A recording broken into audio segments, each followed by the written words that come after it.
اکائی کا قاعدہ،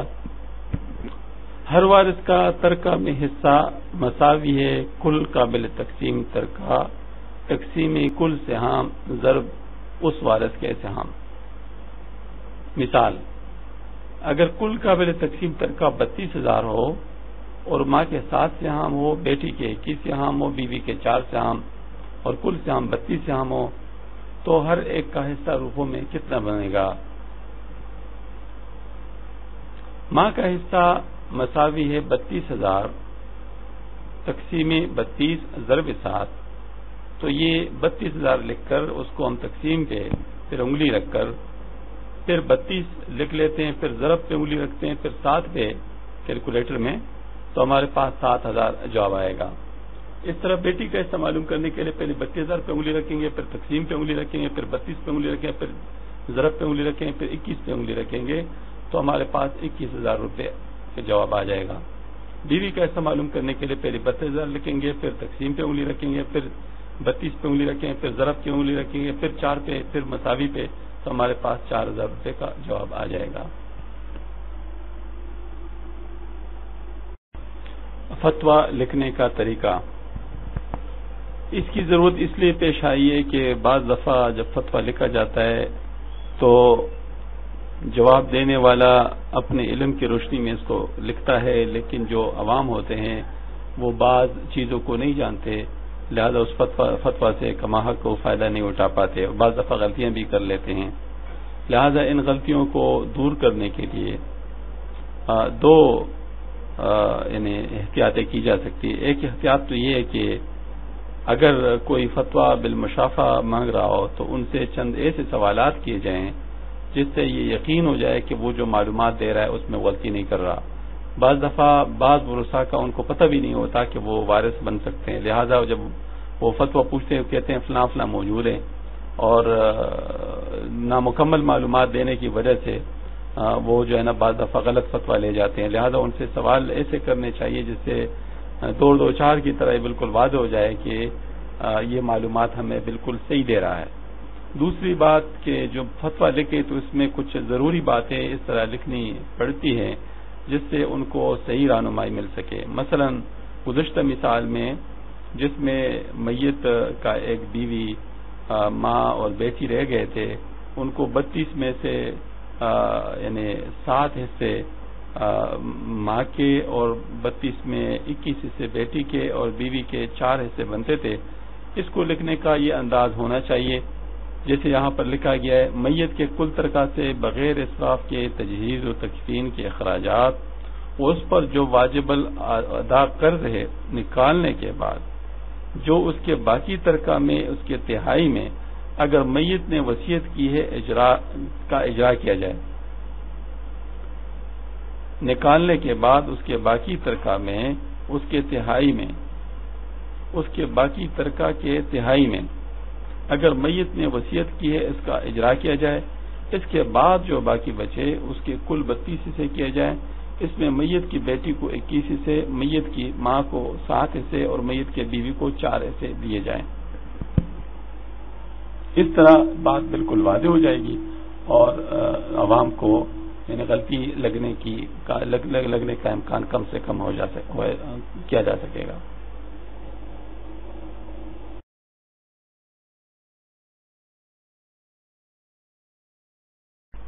اب مثالوں سے اصولوں کی تشریح کی جاتی ہے، اس میں تصحیح کے طریقہ کار کا بھی ذکر آئے گا۔ یہ سوالات چونکہ کتاب میں بھی موجود ہے تو ہم کتاب ہی کے حوالے سے ان کو حل کرتے ہیں۔ آپ میراث کا حساب اس کا صفحہ نمبر 33 کھولیے جس پہ لکھا ہے تصحیح کا طریقہ۔ یہاں پر آپ کو یہ سوال نمبر وار مل جائیں گے انشاءاللہ۔ اس کے حساب سے اب دیکھیے کہ کس طریقے سے ان کو حل کیا گیا ہے۔ سب سے پہلے جو سبز حروف میں ورثاء لکھے ہوئے ہیں یہ اسی صفحے پہ مثال نمبر 1 کے مطابق ہیں، اس پہ غور فرما لیجئے گا۔ ایک شخص سے اس کی 2 بیٹیاں پیچھے رہ گئی اور ماں باپ رہ گئے ہیں، ان کا میراث کیسے تقسیم ہوگا؟ تو چونکہ بیٹیوں کی تعداد ایک سے زیادہ ہے لہذا ان کو مشترکہ طور پر 16 اکائیاں ملی، اور ماں باپ کو اولاد موجود ہونے کی وجہ سے 4 اکائیاں ملی۔ پس فی کا سہام اگر ہم معلوم کر لیں تو فی کا سہام میں ہر بیٹی کو 16/2 یعنی 8 سہام ملے، اور ماں باپ کو وہی 4 سہام، کیونکہ ان کی تعداد ایک ہے۔ تو چونکہ دونوں شرائط پورے ہو گئے، ایک تو یہ کہ مجموعہ 24 یا 24 سے زیادہ والے میں آتا ہے، لہذا اب اس کو مزید حل کرنا نہیں ہے، اور دوسری بات یہ ہے کہ سہام پورے تقسیم ہو رہے ہیں، لہذا ہم اگر اس کا جواب اسی طریقے سے بتا دیں تو اس میں کوئی حرج نہیں ہے۔ البتہ اگر ہم اس کا اختصار کرنا چاہیں تو 4 پہ سارے تقسیم ہو رہے ہیں، لہذا ہم کہہ سکتے ہیں کہ ہر بیٹی کو اگر 2 اکائیاں ملیں اور ماں باپ کو 1 اکائی دیا جائے تو سوال حل ہو جائے گا۔ اس صورت میں مجموعی سہام 6 بن جائیں گے۔ اب ذرا تھوڑا سا اس طریقہ کار کو مشکل بناتے ہیں تاکہ تصحیح کی صورت بہتر سمجھ میں آ جائے۔ تو اس صورت میں تو اس کے لیے مثال نمبر 2 کہ جو ورثہ ہے جو کہ یہاں پر سرخ رنگ کے حروف میں لکھے ہوئے ہیں، ان کو ملاحظہ فرمائیں۔ ایک شخص ہے جس کی 10 بیٹیاں ہیں اور ماں باپ پیچھے رہ گئے ہیں۔ اس صورت میں بیٹیوں کو مشترکہ طور پر وہی 16 سہام ملے اور ماں باپ کو بھی 4 اکائیاں ملی، 4 سہام ملے، لیکن اب فی کا سہام 16/10 ہے جو کہ ایک غیر واجب کسر ہے۔ کسر آنے کی وجہ سے اب جو ہے نا اس کی تصحیح کرنی پڑے گی۔ تصحیح کے لیے یہ ہے کہ ان کا ذو اضافہ کل لینا پڑے گا۔ تو 4/1 اور 16/10 میں جو کسور کے مخارج ہیں وہ 10 1 ہیں، ان کا ذو اضافہ کل 10 بنتا ہے، لہذا سی کا سہام کو 10 سے ضرب دیا تو 16/10 کو 10 سے ضرب دیا تو 16 سہام، یعنی اب ہر بیٹی کو 16 سہام ملیں گے، اور 4/1 کو 10 سے ضرب دیا 40 سہام، یعنی ماں کو 40 سہام ملیں گے اور باپ کو بھی اس طرح 40 سہام ملیں گے۔ سوال تو حل ہو گیا، لیکن اگر کوئی اختصار کرنا چاہے تو کر سکتا ہے۔ اختصار کے لیے ہم سب کو 8 پر اگر تقسیم کر لے تو بھی جواب مل سکتا ہے، اور وہ یہ ہے کہ ہر بیٹی کو 2 سہام مل جائیں گے اور ماں باپ کو 5 سہام مل جائیں گے۔ اس وقت مجموعہ 30 بن جائے گا۔ ذو اضافہ اکل کے نسبت سے یہاں پر ایک اور بات کرنی بھی ضروری ہے۔ یہاں پر میں عرض کر چکا ہوں کہ سہام فی کس میں جو قصور آتے ہیں، یعنی 16/10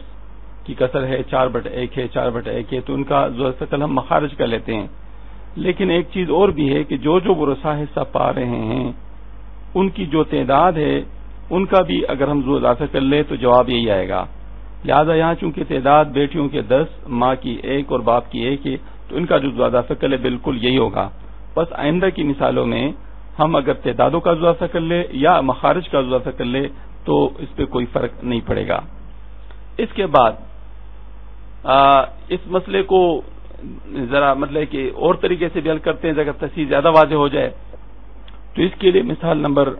4 کو ملاحظہ فرمائیں، صفحہ نمبر 34 پر یہ مسئلہ نیلے رنگ کے حروف سے لکھا ہوا ہے۔ تو اس صورت میں میت کے ماں باپ اور 5 بیٹیاں ہیں، تو اب بالکل اسی طریقے سے یعنی 16 سہام بیٹیوں کو چونکہ ان کی تعداد 1 سے زیادہ ہے اور ماں باپ کو 4 سہام ملیں۔ فرق صرف یہ ہے کہ پہلے 16/10 تھا، اب 16/5 ہے، تو 16/5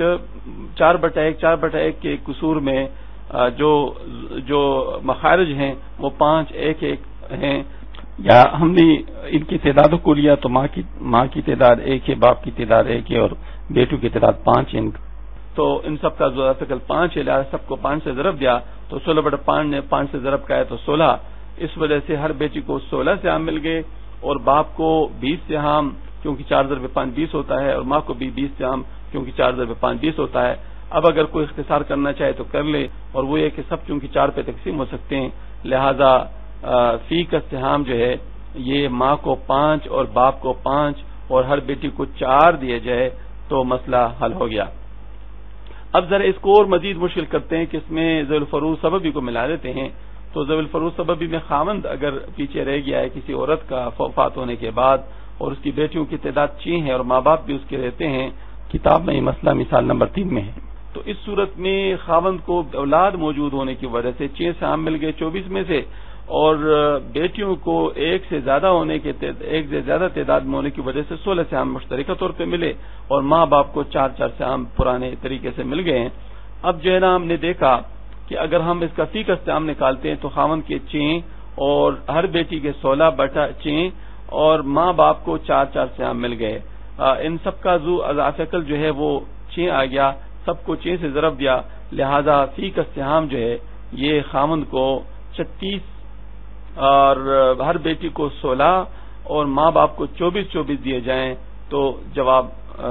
مل سکتا ہے۔ اس صورت میں ہم اگر ان کا اختصار کرنا چاہیں تو کر سکتے ہیں، کیونکہ سب جو ہے نا 4 پر تقسیم ہوتے ہیں، لہذا خاوند کو